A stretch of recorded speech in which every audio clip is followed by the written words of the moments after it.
There has been indiscriminate dumping of refuse on the popular Nnebisi road in Asaba, the Delta State capital.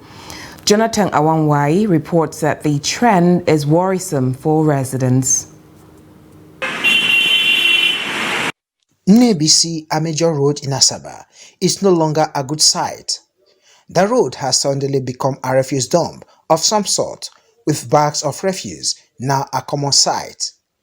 It is a situation that has become a source of worry for some residents who now worry that the practice could cause an epidemic if not addressed immediately. So with the way where this thing then, it not come make sense. And if they not take any action between now and weekend, I think Asaba go dirty. That dirty where they there now, the dirty no good because as they there now, the environment is very dirty and it's smelling everywhere. Put these things in place, bring measures so that whatever that throws can or any dirt outside it should be fined for it. On the part of government, it is not for lack of thoughtfulness, but the permanent secretary of the Ministry of Environment, Dr. Mini Oseji, says that government and the waste evacuators are having some challenges. Foremost, it started with residents who did not have subscription with the private sector participants.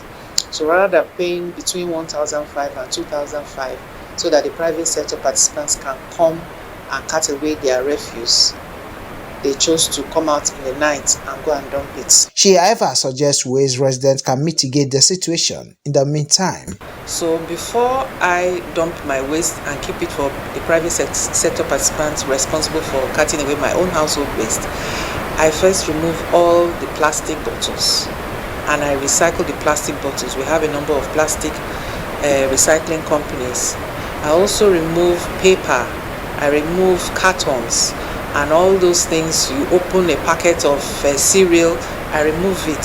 So I pack all those things and I store them, and when they have reached a sizable quantity, I take them to the integrated waste management facility, and there I put it, and they actually give me remuneration. So the question now is, how do I get every resident in Asaba to do this while we are trying to deal with the problem of ensuring the dump site is functioning? It is expected that the eyesore is not allowed to linger in the interest of the people's health, as cleanliness is said to be next to godliness.